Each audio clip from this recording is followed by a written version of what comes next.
Not only does she notice the tension, she also notices the mistreatment with her younger siblings, and she goes into her room to get something. Keep in mind, this is where Jodi and at this point Ruby is staying too.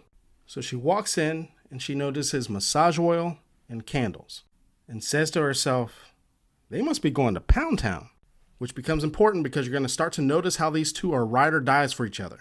And as a matter of fact, it wasn't only Ruby who felt like they needed to be loyal to Jodi, but so did this guy, Chad, the oldest son.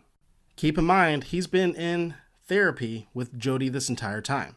And everyone who's intertwined in this cult system not only feels like they need to be loyal to Jodi, but they also need to confess their sins to her.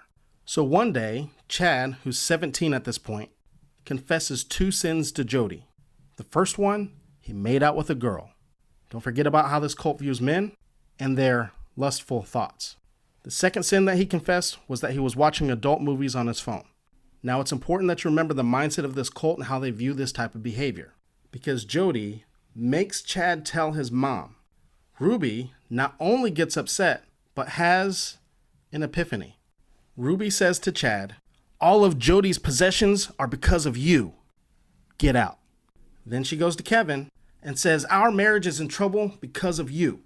I'm trying to be the woman that God wants me to be, but you are holding me and Jodi back. So therefore you need to leave. And I don't want you talking to me or any of the children. Then she sent a text to the oldest daughter who's in college and said, you have been reaching out to your father